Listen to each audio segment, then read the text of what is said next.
Welcome back, guys. I'm Petroglyphs, it's Northwest Fisherman, and I'm back here on the Snake River here in Washington State, chasing after the one and only white sturgeon. It's crazy to think that this fish lives in my backyard, and it's one of the biggest freshwater species in the world. It's insane, and I'm very honored to be able to live so close to a water system that holds these fish.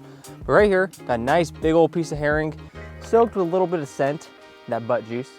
But it's nice early in the morning. It's supposed to be a beautiful day out here on February 4th. Other than that, let's get fishing. Look at this thing, a big old bomb diggity bomb out there. My beautiful girlfriend is behind the camera and she does have a fishing license. So that means we can get 2 rods out there today. Just ups our chances on hooking into one of these fish. But this spot has produced a few sturgeon, so hopefully it can produce one today. Just let that get in that big old back eddy out there, soak. Hopefully one of these barbel feeling, bottom feeding white sturgeon is gonna pick it up. The moon phase was about like 96 or 98% illumination yesterday. And you know, coming from someone that fishes for bass and pike all the time, I'm kind of uncertain if the moon phase affects the sturgeon as much as it does on those days you go and chase after the old mean green L&B machine after full moon, but I wouldn't really think so. These fish live on the bottom. They're bottom feeders, and they have their little barbels, the little whisker things for sensory receptors, and that's how they pretty much locate their food. So I don't know if all that moonlight at night is gonna really affect the bite, so I guess we'll find out. But got 1 rod soaking. Hopefully a good old sturge picks it up. Just grab it, hold on. Yeah, grab it and then reel it in. You can just reel it in anyways. Yeah, I can feel it.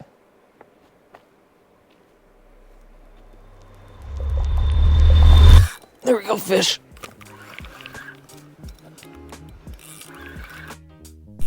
That might be decent. Good job, babe.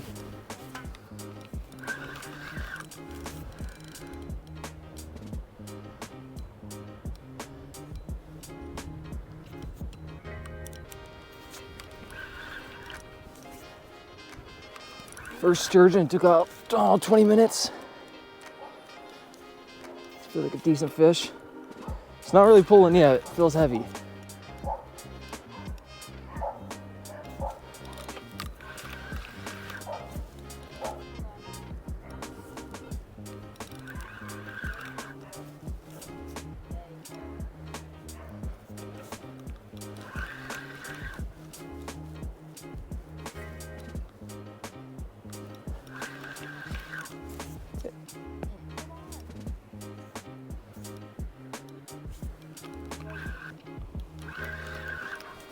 First fish. Now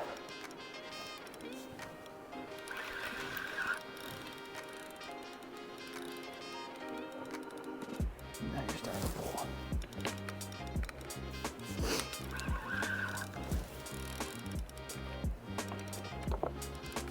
It's big, it's not pulling yet, so there's definitely weight to it. Been soaking the bait for about 20 minutes. Hooked up.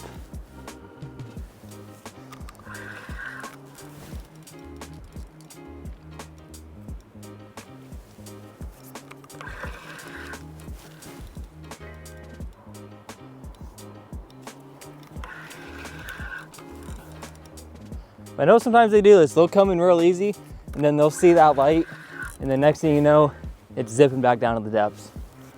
These fish have just big dorsal tail and pelvic fins, and those things just move. They're just coming in pretty easy. Might see it here in a couple seconds, actually. Yep, there it is.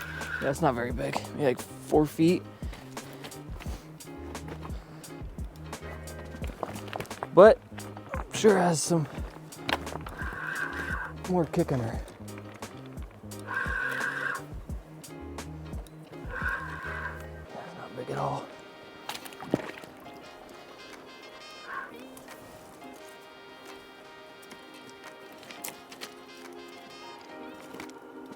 See how easy I can do this just by myself.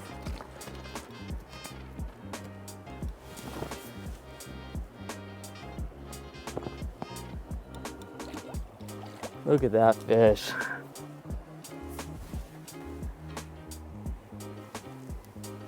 And it's just swimming along right up the current. Going the wrong way, buddy. I don't want to just horse him in here. There's a lot of rocks, and the biggest thing I don't want to do is with its big pelvic fins, I don't want it to get caught in a rock and then that fish potentially hurt that fin. I mean, they rely on their fins, obviously, living in a river like this, but oops, sorry. There we go.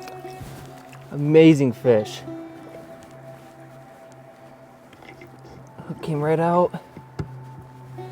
And this right here is a beautiful white sturgeon. Turn it around. You're ready. You're already ready to go back, buddy. If you look on its lateral end right here, they have 3 sets of scoots, some going down vertically on their body, some on their top. If he was a bit tuckered out, I could show you right there. Try to keep this fish submerged.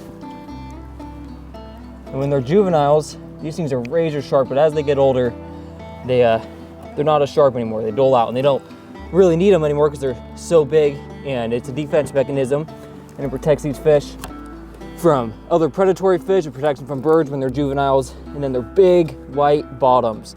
This will, when these fish are suspended in the water column, light will bounce off of the bottom of the ground, shoot back up, and it'll hit these fish when they're suspended. And your predatory fish have a harder time seeing them. And then you have their little barbels, their sensory receptors. This is how they find their food. If I can flip him back over, he doesn't have very big eyes. He doesn't rely on eyesight. But let's see if he's ready to go back. And look at these big, powerful tail fin. When these fish get big, I mean, those fins are huge. But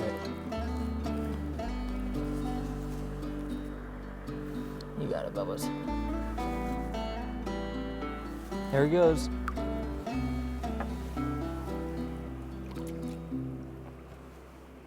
Awesome. Just really, you gotta, by law in Washington State, you cannot take a sturgeon out of water.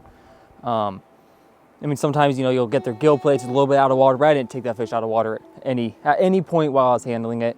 And it didn't put up much of a very big fight. It took me a few minutes to get it in. And you can just see how tuckered out he was. I took my time, and my hands are red now. They're cold. I'm frozen, but my biggest thing when I'm out here fishing, I fish for sport, and I want to be able to catch these fish, document it for you guys, send it back on its way. But what an amazing experience. Let's see if we can get another. Okay guys, we were at a totally different hole. We came down river just a little bit and came into this big, bluffy, rocky area in hopes to catch myself another barbel feeling, bottom feeding white sturgeon. It looks pretty deep from the roadside. Had to take a nice little hike to get down here. But other than that, it's getting a little later in the day, getting past that high time with the sun. It's shady over here. I'm liking it.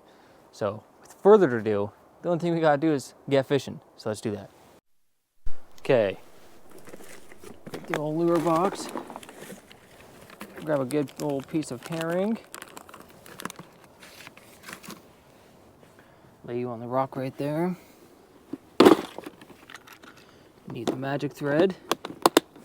Magic thread works wonders. It's a pretty big game changer when it comes to keeping your bait placed where you want it. Where's my bait? Here's my hook. Pretty excited to fish here. I've never came down here. I don't ever see anyone fish down here, just because, not because there's no fish. I think just for the sole reason of it being kind of a treacherous little walk down here, which is not that bad. If you do hiking, if you like to hike, you'll find that it's not that bad of a hike. So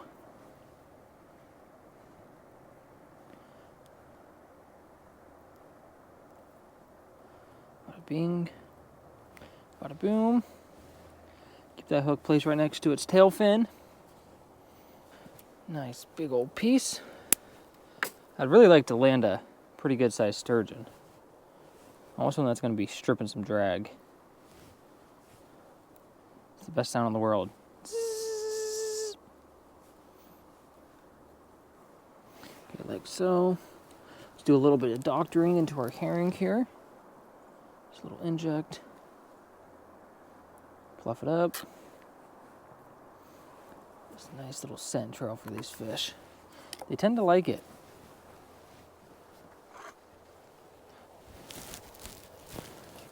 Okay.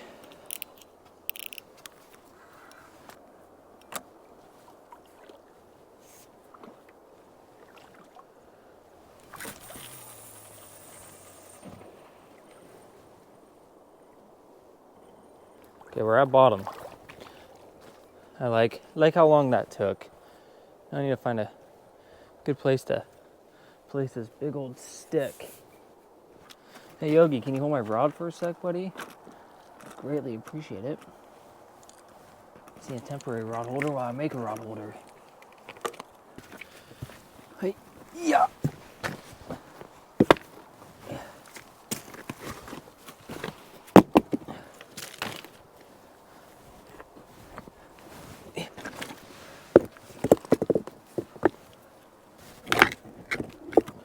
Okay.